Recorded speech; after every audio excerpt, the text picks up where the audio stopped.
This podcast is brought to you by Podcast Nation. We are so excited for you to hear today's episode with the one and only Terry Real. Terry Real is an internationally recognized couple and family therapist, speaker, and best-selling author. Terry has worked with thousands of individuals, couples, and fellow therapists. Through his books, Family Institute of Cambridge, and workshops around the country, Terry helps women and men, parents and non-parents, create the connection they desire in their relationships. Stay tuned for one of our most amazing podcast episodes. Welcome to Shrink Chicks. I'm Emily Beerley. And I'm Jennifer Chaikin. And we're licensed marriage and family therapists and owners of the therapy group. We're on a mission to make therapy and therapeutic topics more relatable and accessible. So stay tuned, because in order to grow yourself, you gotta know yourself. So we have a million things to talk about with you and a whole bunch of different categories, but one of them we'll start out with, because we came on so strong, let's not start there anyways. Let's talk about honesty, because honesty is a big part of some of the stuff you talk about. And I think for us as women, and for many of the women who we work with, they really struggle with honesty in their marriages and relationships. And for damn good reason. Because when you are honest, 3/4 of the time it doesn't go very well, and you're not stupid, right?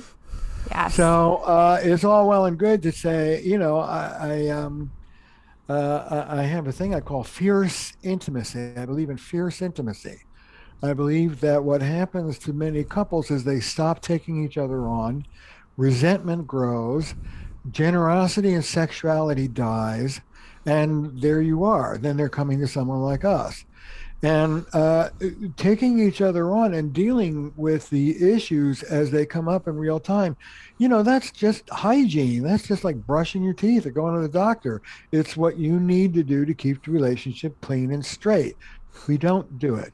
We don't do it because A, women are socialized to believe that asserting yourself is mean.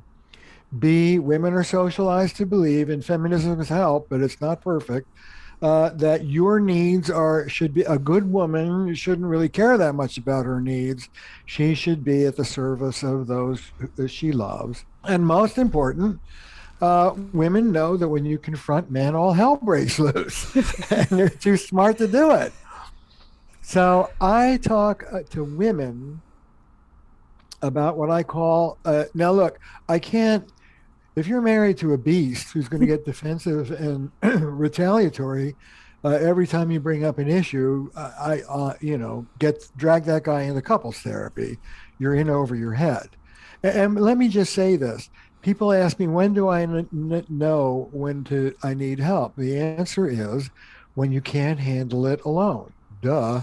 It's like, when do I need help fixing my tire? Well, when you can't fix it, then you ask for help. So that's that. But here's the thing. I can't teach you how to control the outcome of the other person, but I can teach you how to be as skillful as possible and optimize the possibility of being actually listened to. Here's how you speak with love. Assertion with love. Now, we don't do that. No. Under patriarchy, if I can say this, you can either be connected or you can be powerful. But under patriarchy, you can't be both at the same time. Because power is power over, not power with. It's dominance. And so once you move into power, you break connection.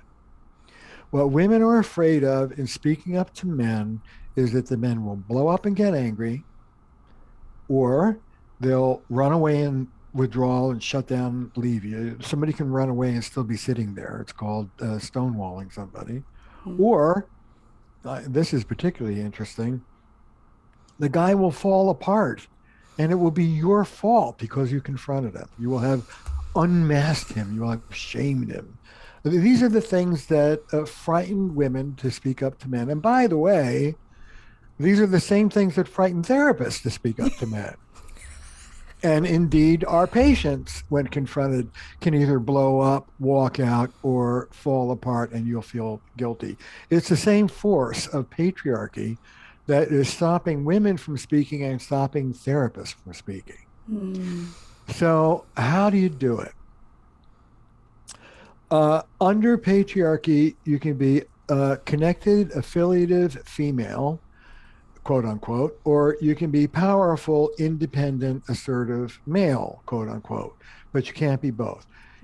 Leading men and women and non-binary folks, leading everybody into true intimacy is synonymous with moving them beyond patriarchy, because patriarchy doesn't allow intimacy. It's not built for intimacy.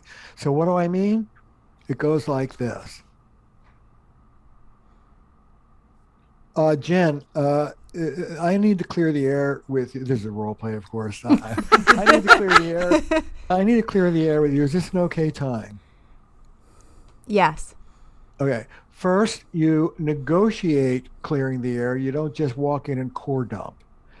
Once Jen says yes, and Jen's a stand-in for the husband. I'm the wife, you're the husband. Once Jen says yes, that protects me from turning around at the end of it and going, well, that was really, no. You agreed to it, hon. Remember? So that protects me. It's called a contract. Good couples live and breathe contracts. Contracts protect the person who's making the contract. Okay, it's a good time? Great. Let me say something to you. I am so happy we're married.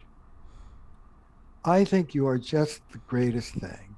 And even your willingness to sit and listen to me right now is a wonderful thing, and so in keeping with who you are at your best. I appreciate that. Who sounds like that? Now, having said that, Jen, let me tell you, when you put your foot on my neck in the waiting room, I felt really shitty. It felt really dominant and like not very respectful.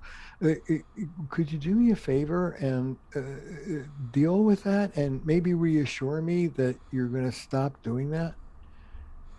That's what assertion with love sounds like. Wow. I mean, first I want to say that like your approach to that is so incredible, because you are, you know, when you're going to your partner and you're saying to them, I love you, I'm here for you, but I don't want to tolerate this in our relationship. I think the tough thing that happens is that, you know, when we're in the thick of it, couples are very reactive to each other. And in order to do that, it's necessary to take yourself out of reaction. That's exactly right. And that is the very first skill that I teach everybody. And it's the core skill in relational life therapy and relational living, which is the method I've created. It's what I call relational mindfulness. And it goes like this. As a therapist, as I'm talking to you, the most important question I'm asking myself is not, let's say you two are a couple. I'm not saying, what are the external stressors? I'm interested, but that's not the most important question. A good couple can handle stress. And I'm not even most important thinking about the choreography between the two of you, the dance. That's very important too. You know, the more Emily pursues, the more Jen distances, and the more Jen distances, the more Emily pursues. That's the ongoing choreography that keeps repeating. Very important. Not the most important. The most important question is this one. Which part of you am I talking to? Mm-hmm. Am I talking to what I call the wise adult part of you? Prefrontal cortex of the brain, the most mature developed part of the brain, thoughtful, deliberate, intentional? Or am I talking to an immature part of you? Either your very, very young wounded child, which is the limbic system, or your adaptive child. And let me say something about the adaptive child part of you. This is what you learned to do as a kid to get by. Maybe you're a caretaker. Maybe you're in your room, you know, with the pillow over your head because your parents are screaming and you want to get away. Maybe you're a distancer. Maybe you're a thiser. Maybe you're a thater. That is your adaptation. Now, it would be great if folks listening could take a moment and think about, what is my most go-to stance? Am I a distancer? Am I a pursuer? Am I aggressive? Am I one down? Am I one up? What do I do in relationships over and over again? The next question is, where did you learn that from? Because I teach, as you may know, I teach all of my trainees to always be respectful of the exquisite intelligence of that adaptive child part of you. You did back then brilliantly exactly what you needed to do to preserve your wholeness and integrity. But I have a saying, adaptive then, maladaptive now. You're not that little girl, Emily. She is not your mother. Jen has resources like understanding, kindness, whatever, that again, more role play, that your mother didn't have. And you have resources that little girl didn't have. So bring yourself out of the triggered parts of your brain, subcortical limbic system, into your prefrontal cortex, out of these immature parts of you, back into the centered adult. And I'm a big fan of breaks. Agree to this up front. Have a signal. Pineapple. Pineapple means I'm going to lose my shit. I'll be back in 20 minutes. Now you have to say how long you're going to take, and you have to come back. It's a break. It's not a rupture. If you don't do that, your partner will get stimulated and anxious, and they'll start coming after you. But if you really want to be left alone, take good care of them. I'm taking a break. Here's why. Here's when I come back. And then you go somewhere and have a little chat with yourself. And that chat sounds something like this. What the fuck am I about right now? What do I want? What am I really about? And be honest with yourself. Am I really about trying to make things better between me and my partner right now? Or am I about proving I'm right, getting them, controlling them, retaliating and making them hurt, or ventilating till the cows come home? These are losing strategies.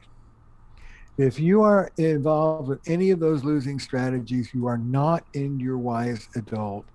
Keep talking to yourself. You know you're ready to come back, and the very first skill, the most important skill, is what I call remembering love. Keeping your wits about you, remembering what you're about.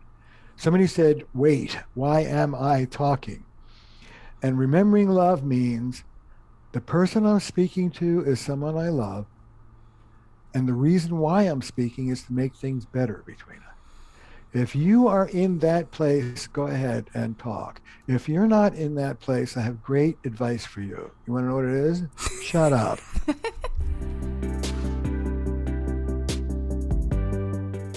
Let's be honest, finding a doctor is confusing. Way more confusing than it should be. And that's why I personally use ZocDoc and recommend my clients use it too. Just download the free ZocDoc app, the easiest way to find a great doctor and instantly book an appointment. You can search all kinds of doctors, dermatologists, dentists, psychiatrists, check out their ratings, reviews, and book an appointment so you never have to wait to speak with a receptionist again. I've used ZocDoc to find my amazing new dermatologist, and you should too. Hey, those are hard to find. ZocDoc makes healthcare easy. And now is the time to prioritize your health, because we all know that we put off a ton of appointments during the height of the pandemic. Go to ZocDoc.com/shrinks and download the ZocDoc app to sign up for free and book a top-rated doctor. Many are available as soon as today. That's ZocDoc.com/shrinks. I think that the most important part of making repair with each other when the wheels come off is getting into a place where you want to make repair to begin with. Once you're there, the skills will follow. But if you're not there, tone trumps content, because tone tells you where you really are. I say to my wife, Belinda, hey, Belinda, I want to clear the air with you. Is this a good time? And Belinda goes, no. Well, first, let me say, I love that you say that because, you know, we always talk about how, you know, we do couples therapy, and obviously, you know, you're just a beacon of doing couples therapy, and that it's still in your relationship, like it still comes up, and it's important to kind of look at it in your own relationship too and say, well, how can I utilize these skills? And it sounds like it plays out between the two of you and your wife. Every RLT therapist walks the talk. Let's take self-esteem, for example. That's another big thing in relational life work. First of all, I wrote a new book, which you guys got to come invite me back in March, and we'll talk. Deal. Absolutely. Oh my gosh. Please. The book is called Us. Us getting past you and me to build a more loving relationship. And it's about moving beyond that win-lose, adversarial, we're enemies, and relational mindfulness. Waking up to remember that you're a team and that it's in your interest to do well with each other. It's in your interest to make peace with your partner. Happy spouse, happy house, as they say. I would love to hear about one of the things I think you talk very specifically about, and I think is so insanely helpful, and I know it's been helpful because it was one of the things that changed my husband's life, is men in vulnerability and men in their emotions. My husband was from a family that did not talk about feelings, and men sure as hell did not talk about feelings. And there is such a lack of intimacy when men have had this stripped away from them, right? When we talk about how damaging the patriarchy has been, a lot of it is that men have lost out on this amazing intimacy in so many ways. And so what do you think? How do we encourage our husbands, our boyfriends, our partners, our fathers that it is okay to be vulnerable when so many of them have been taught that it's not? You know, the first thing I want you to be is compassionate. This is breaking the rules. And a vulnerable man is you know how women talk about the male gaze? Well, men also are subject to the male gaze. My friend Jack Sternbeck said, every man is surrounded by a crowd that's judging his every move. Thumbs up, thumbs down. You're a real man, you're a wimp. Every man walks around with that. And the essence, this is what my new book's about, the essence of masculinity is invulnerability. The more invulnerable you are, the more manly you are, the more vulnerable you are, the more unmanly you are. And think about boys' heroes. They're all superheroes. They have no vulnerability at all. So when you ask a man to be emotionally vulnerable, which, by the way, women all over the West are now asking for, understand that it's a brand new demand on these guys. And understand that it's the opposite of what they were taught. Men are taught to hold vulnerability in contempt. And this is really reconfiguring the whole goddamn system that we were raised in. So have a little respect and patience for what these guys are up against. Having said that, hold the bar high for your husbands and for your sons. Hold the bar high. You can't do this as a partner, but I'll tell you, as a therapist, routinely, I have a little exercise with men who don't feel. I'll say, Bob, take out a piece of paper and a pencil. Those of you listening can do this now. And I want you to write 7 words in a column, 1 word under the other, and the other. Okay, you ready, Bob? These are core feelings: joy, pain, anger, fear, shame, guilt, love. Joy, pain, anger, fear, shame, guilt, love. I inherited these from one of my great mentors, Pia Melody. And these are primary feelings, like primary colors. There are a million hues of feelings, but they're made up of these. Now, Bob, take a look at the paper. What are you feeling as you're sitting on that couch right now? And Bob goes, and I say, it can be very slight, but what are you feeling? Bob goes, I don't want to fuck this up. I go, yeah, that's fear, Bob. Yeah. I'm afraid of fucking it up. I'm a little nervous. Yeah. Where's that nervousness in your body, Bob? It's in my chest. What's the sensation? What's the physical sensation? Kind of fluttery butterflies. Yeah, that sounds like fear. If those butterflies could speak, what would they be saying right now? I don't want you to judge me. Great, Bob. And as you say that, do you have any other feelings? Yeah. I don't know why, but when I said that, I think I got a little sad. Good, Bob. Where's that in you? And we go through the drill. And you know what? Son of a bitch, these guys come up with 4, 5, 6 feelings, every single one of them. If you give them the structure and you're patient. Then the punchline, Bob, you're a passionate man. You have this rap of being a stoic, but you're just full of feelings. You know what? And I say this to virtually every guy I work with. Your feelings never left you, my friend. You left them. They've been percolating this whole time. They're just waiting for you to pay attention to them. All you have to do is turn the satellite in, pay attention, and learn how to speak them. I'll help you. So much for unemotional men. I've never met an unemotional man. I've been in practice almost 40 years. You know, I was listening to your book, I Don't Want to Talk About It, and you were describing this with someone you were working with, and it just like the emotion that it brought up, just hearing you helping these men connect to their emotions that they were never allowed to connect to, is just so incredible. And you know, I'm sure that there's a lot of women listening to this being like, I'm going to go home and do that activity with my husband. I am going to write out these core emotions. I can do it. Gals, I got bad news for you. I can do it better than you can. Yes. Not because I'm a man, particularly. Either of you two could do it, but because I'm not married to the son of a gun. Right. And, you know, that move is a therapeutic move. It's not a partner move. Mm-hmm. But you can try. Do it as a parlor game.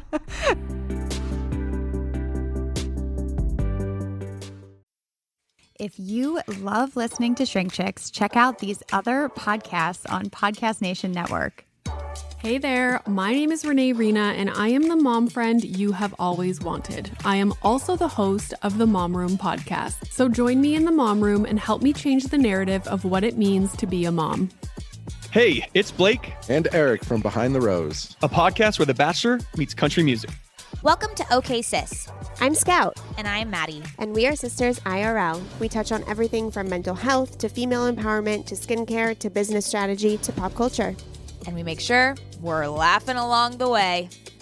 You can find these shows and other Podcast Nation shows wherever you listen to podcasts.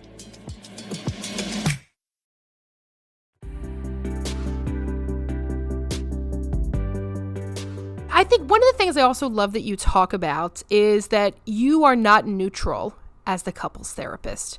And we were really taught to be. That's a big part of your education. And it's also, I think, a reason that people drop out of couples therapy.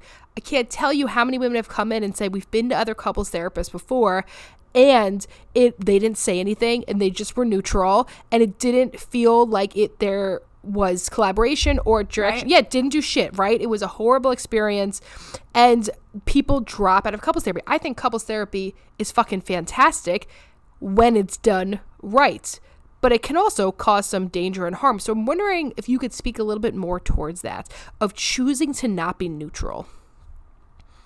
So just yesterday I had a couple, Jewish, guy has been dragging his wife to Friday night Shabbos dinner with his mother and family of origin, but is led by his mother, for 15 years. Wife is a Christian.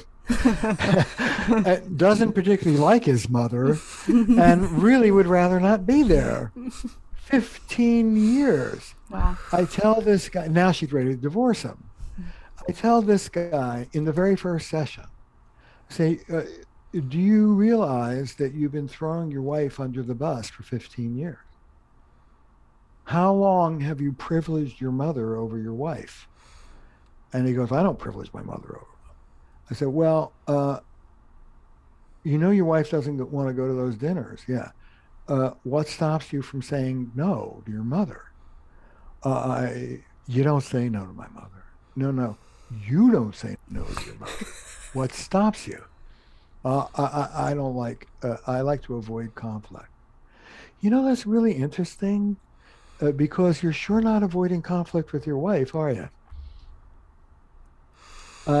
And in one session, this guy says, you're right.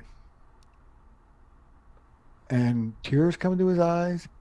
And I say, from this place, turn to this wonderful woman and tell her what's in your heart. And he turns to her and he says, I can't believe what you've been putting up with. Now that's effective couples therapy, one session. But you only get there by telling the truth. The technique for you therapists listening is what I call joining through the truth. And we have a 2-year training program. It takes, this is a sophisticated move. You have to learn how to do it. But joining through the truth is telling the truth, the difficult truth, to our clients in a way that is so, first of all, precise and accurate. And secondly, loving and rooting for them. They feel that, and they're actually closer to you as a therapist because you've confronted them than they were beforehand. Mm-hmm. You know, we're taught in therapy school, first you build the trusting relationship, and then maybe 5 years down the line, you say, by the way. They've left you by that time. Right. But no, we do it right. You know, it's funny. I facetiously said when you pick your nose in public, it's gross. I had a guy. The presenting problem is his wife wouldn't have sex with him, and by the way, he had no friends. And as he was one of these like entrepreneurial captains of industry, you know, super smart, all head. And as he's telling me how lonely he is and nobody wants to be with him, particularly his wife. I wish this is just audio, right? You can't see me. I mean, no, we can post the video. Yeah, no, okay, yeah, great. We can post the video. Yeah, there's okay, video great, too. Yeah, I want you to see this. Yes. This guy's rocking, doing that self-stimulation rocking thing. You know, that MIT you know, and he's got a pimple on his nose. He's telling me nobody wants to be with him. He's got a pimple on his nose, and as he's telling me this, feeling horrible about it, he's popping the pimple on his nose, and little rivulets of blood are like dripping down his face. And I say something to this guy that no therapist fresh out of school would say. You know what I say to him? I say to him, Bob. He goes, yeah. I go, what you're doing with your nose right now? He goes, yeah, it's disgusting. You're in here because nobody wants to be with you. Right. Let's talk about the ways that you push people away. Now, if I didn't do that, what the hell would I be talking about? I don't even know what most therapists talk about. It's just bullshit. Mm-hmm. Well, one of the things that I tell therapists is the thing you say at the water cooler or the coffee pot after the session, I can't believe what a bitch you, I can't believe what an asshole, I can't believe what a spineless, that's what you should be saying in the session. Those are the issues. It's so effective way to say that. It's so true. And you know, I think that in this field, developing that confidence to trust your own intuition and know that like I am seeing, you know, kind of what's happening here, and to be able to separate out your own stuff to make sure there's nothing for you that's coming up that you're bringing in. But that, you know, takes time and training to really say like, okay, I can trust that this is true. And then I can call it out. Well, and I think so many therapists are fearful. Yeah. We're freaking scared to upset people. Let me say, You come into RLT training and you get over that issue after about 3 weeks. And let me tell you why. There's 2 pieces to it. There's trusting yourself to speak it skillfully. But the first order is trust the feelings that you're having to begin with. And here's what I want to say to all the therapists listening. Unless somebody walks in the door with a placard around their neck saying, I remind you of your mother, which you will know, you'll feel it. You'll know when a patient is triggering you. You'll feel it. You'll know when you're off. Unless you're there, trust what you're feeling. What you're feeling on the receiving end of this person is probably what everybody else feels on the receiving end of this person. Whether you choose to use it or store it, trust what you're feeling. It's probably a result of the way this person is having a relationship. Yes. Okay, I have a question for you. Not a question. Let's have a conversation. You brought up something really important about, a woman on the edge of divorce. Let's talk about how much women are initiating divorce, because I think as young women, we were told a myth, a lie. Oh, your husband could leave you, right? Like for a lot of women, this became this like anxious thing of like, I got to keep him happy. He's going to leave me. Right, which kept women from confronting their husbands. Yes, exactly, right? But the reality is women initiate divorce at a drastically higher rate than men do. 75%. People don't know that information. I mean, that's a ridiculous percentage. Women initiate divorce because the absence of fierce intimacy. They put up with, and then the guy leaves the jar off the mayonnaise, and that's it. We're getting a divorce. And what's really going on is 30 years of resentment and disempowerment. But yes, women in record number are getting a divorce. Women, here's the conundrum. Across the West, to go back to the first part of our conversation, women want more emotional intimacy from men than in our culture we raise boys and men to deliver. You read the literature, Judy Chu, little boys show a markable, a measurable, statistically significant decrease in expressing emotion. They still have them, but they know better than to express them. Do you know what age? Well, you do because you're therapist. 3, 4, 5. Oh. It's like heartbreaking. That's so sad. It's really sad. Yeah. It's really sad. Now, since we're talking about men, this is a good one. I talk to a lot of men about the difference between gratification and relational joy.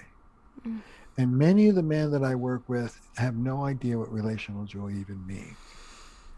Gratification is a short-term hit of pleasure. You do well in your job, a pretty girl smiles at you, you have a martini. It's fine in its place. Relational joy is a deeper down pleasure that comes from just being together. It's not about doing, it's about being. And it's just about the joy. The example I give is parenting. You guys are a little young. I don't know if you have kids or not. But I do. All right. So my little Alexander, who's now getting both an MD and a PhD. That's a little. Yeah, right. He was a pistol. And he did something, and I'm giving a timeout. I'm holding the door shut. We didn't have locks. I'm holding the door shut, and he's trying to get it open. He's like this big. And I'm telling you, man, clouds were forming. Light was coming in. The whole house was shaking. Part of me wanted to throw him through the goddamn window. I was so mad at him. And a deeper part of me just loved him to death. What a mighty little spirit you have. Now that's relational joy. Sometimes the person you're with is gratifying. Sometimes they're a major pain in the ass. None of that matters. Being there is what matters for the good times and bad. And I'll say to a guy, do you know what I'm talking about? And I can't tell you how many men say, no, I don't. I had a guy just the other week. He was I deal with high rollers, so he was an uber high roller. Brought 3 companies public by the time he hit 40. And he was only he had a beautiful wife. He had 2 kids. He had more money than God. He was well respected, blah, blah, blah. He was missing one thing, joy. He had no joy in his life. He was dead. So I talked to him about gratification. I said, you've lived your whole life for gratification. What you're missing is relational joy. I said, have you ever in your life had a moment of that feeling? And he says, I do. I feel it when I play with my little kids. I said, how's that feel? He said, it feels like the best part of my life. I said, it is. He came back 2 weeks later, and I said, how are you? And he said, I'm a different person. And I said, why? And he said, I've just been walking around for the last 2 weeks going, where's my relational joy here? What do I have to do? And I've been so different with my wife, and she knows it. 2 sessions.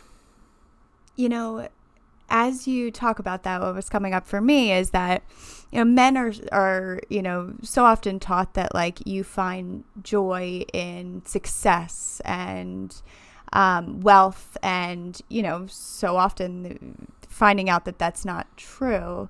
Well, it's true to a degree. Right. It just doesn't solve all your problems for you. Right. And so as, I don't even know if this fully touches on it, but do you see any difference or any challenges in a marriage in which like a woman is the breadwinner, and how that plays out with intimacy in the relationship? Yeah, there's studies about this. The more money the woman... Okay, your tax dollars at work. You ready? Very sophisticated studies. You know what the results are? The more money a woman makes, the less shit she's willing to put up with. So true. We're not talking about from our personal experience or anything. We're not just this hypothetical. Not at all talking about what it's been like for us to be the breadwinners in our marriages, and what that brings up for our husbands. Well, that becomes difficult. Yeah, say a word about that. So I think for both of us, it's brought up, one, for us to feel like a huge power differential. And then the thing is that we can also transfer into like taking on the masculine grandiose role, also with weak boundaries though.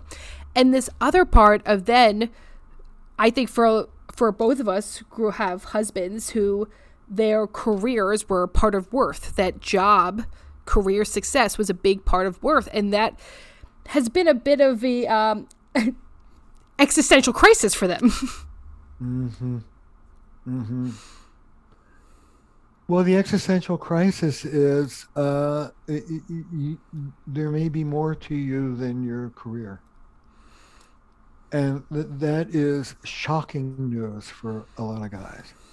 A lot of guys are truly workaholic in the sense that they filter their sense of self-esteem through their performance at work. Good day at work, they're worthwhile. Bad day at work, they're pieces of shit. This is what we call performance-based esteem, and it's very big for men. There are healthy self-esteem comes from the inside out. This is what I would be saying to your 2 husbands. Healthy self-esteem is unconditional, just the way you love a child. I have worth because I'm here and I'm breathing. It can't be added to, can't be subtracted from. It's an existential fact. My worth is no better or worse than the guy to the left or the right of me. It cannot be. That guy may be a better businessman. That guy may be a better tennis player. That guy may even be a better lover, but he's not a better human being. In the book I'm writing now, I call this the great lie.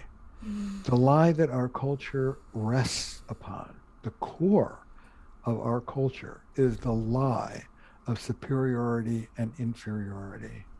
And my work is about coming out from underneath that lie. We are of equal value. I'm making more money than you are. Ain't that great? Let's go have a pizza. As simple as that. As simple as that. Well, and it's like, we talk about relational mindfulness. I also love that it's us. right? That we're not two, like we are two individuals, of course, but like, what is a marriage? What is us together? Yeah, well, that's the whole point of my new work, which is I go through the biology of this. When we don't feel safe, go back to what part of you am I talking to? When we don't feel safe, we lose, the prefrontal cortex shuts down, we move to more primitive parts of the brain. And in those primitive parts of the brain, it's about you and me, win, lose, adversary. One of us gets it, the other one doesn't. That is not reality. That is an immature way of thinking about things. And it's only the adult part of us that can see the whole, that even gets that this is a relationship. And that goes back to relational mindfulness. When you lose that and it's dukes up, take a breath, take a break, splash some water on your face, and get those dukes back down again. For example, the relational answer to the question, who's right and who's wrong, is who cares? The real question is, how are the two of us going to make this work? And the whole new book is about shifting from that kind of individualistic thinking to simply thinking like a team, thinking like a whole. I call it applying ecological wisdom to your relationship. And in the book, I critique two things. I critique patriarchy and individualism, the culture of individualism. And individualism teaches us that we are apart from nature. And patriarchy teaches us that we're in control of nature. And they're both delusions. You are not apart from your own marriage, dumbcuff. You're in it. I like to say our relationships, you'll hear this again when I come back. Our relationships are like our biosphere. We breathe it. We're in it. We're not somewhere out there. And when you realize that you're in the relationship, that it's the context that you depend upon, that you take better care of it. You can choose to pollute your biosphere over here with your anger, but you'll breathe in that pollution over here with your partner's withdrawal. You're connected. It's inevitable. For example, I say, if one of you wins and the other one loses, you both lose. But do you know why? Do you know why? Because it comes back around. That's exactly right. The loser will make the winner pay for it. Absolutely. And so I know we talked about men and kind of how that plays out. And I know you mentioned that, women will start building this resentment. Can you speak a little bit to that and like how that plays out in the relationship, how you see that coming out within communication? Well, the first casualty when women stop telling the truth to men is sex. It's passion. That's the first casualty. Resentment and passion don't go together. And resentment and generosity don't go together, in particular sexual generosity. And so the first place this shows up is the bedroom, but it's not the only place. And there are exceptions to that, but by and large. And women are taught to tell themselves, well, I'm just compromising, I'm just, no. Compromise on your car. Compromise on your school. Don't compromise on the relationship you live in, breakfast, lunch, and dinner for the rest of your life. Fight for what you really want, but fight for it skillfully. Oh my God, we're obsessed with you. Okay. Jesus. I'm just sitting here with my mind. I forget that we're even on a podcast. Yeah, this is the podcast. This is for us now. Okay. Hey, can I put in a plug speaking about fight skillfully? Please. Wait. As we speak, there is an online course, 5 classes called Staying in Love. And I'd like to, it's not incredibly expensive, and it's full of skills. And I'd like to invite all of your viewers and listeners to go to terryreal.com, just my name, TERRYREAL, and sign up and take it with your partner and talk about it. Stay in love. Stay in love. And you can text your email address also, right, to 415-813-1025-1025. And if you just text your email address, you could opt in text to get more information. Get more information. And you may be too young for this, but there's a legendary feminist psychologist, Carol Gilligan. And if you give me your email, we'll send you an interview that Carol and I did with each other, in which she talks from her perspective about what's unique about the work that I'm doing. Oh, yes. And all of this can be found in our show notes for today's episode. So if you're listening to this while you're driving, you're thinking, oh shit, I'm missing it. It is in all of the show notes, and it'll put on all of our social media, Instagram, Facebook, everything for you guys to have. Let's end here today, because you're coming back, because we are so excited for your next book. I want to know, what is your best advice for a couple who's about to get married?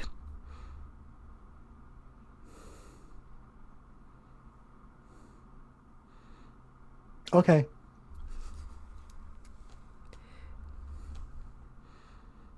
When faced with an upset partner, almost all of us have two places that we go, two references, two orientations. The first place we go is to objective reality. I'm listening to Emily and I'm going, yeah, well, that's right. That's not right. That's half right. That's a quarter right. Yeah, I did that, but you have to understand that. And whether we're too smart to say it out loud, what we're doing in our heads is rebutting. We're not listening, we're rebutting. Because we're measuring everything our partner says against objective reality. Okay, give that up. The second orientation we generally go to is ourselves. I can't believe what a pain in the ass this is to have to sit here and listen to it. Let go of that. Replace objective reality and replace your own selfish concerns with this. Grab a pencil if you have one and write this phrase down. Compassionate curiosity about your partner's subjective experience. It's got nothing to do with reality. Compassionate curiosity about your partner's subjective experience. Jen, I'm sorry you feel bad, hon. I love you. I don't want you to feel bad. Tell me what's going on, and let me know if there's something I could do to help you feel better. Terry, I feel so validated already, and I wasn't even saying anything. I feel so... Thank you. You're welcome. Before we end for today, with all of our amazing guests, we do calling bullshit. And I know that you sent one over, but I'll give you an opportunity. What is something you want to call bullshit on? A lot of people, men in particular, have pushed back as I challenge patriarchy, and they're saying to one another on Twitter that I am interested in feminizing men. You know what? I call bullshit on that. I'm not interested in feminizing men any more than I'm interested in masculinizing women. I'm interested in whole human beings who can be strong and vulnerable, smart and sexy on both sides, the whole thing. That's our birthright. Let's be whole together. Terry Real, life-changing, every person. Where can people find you? So they can opt in with that text. They can join all of your amazing stuff, but also where can people find you? Terry, just my name, Terry. That's T like Thomas. Everybody calls me Jerry. TerryReal.com, TerryReal.com, and it's all there on the website. Amazing. Thank you. We cannot thank you enough for being here. We really appreciate it. If this episode resonated with you, or if you think it'll resonate with a friend, feel free to send it over. You can always rate, review, subscribe, and on Apple, it's follow. Thank you so much for joining in today. And remember, in order to grow yourself, you got to know yourself.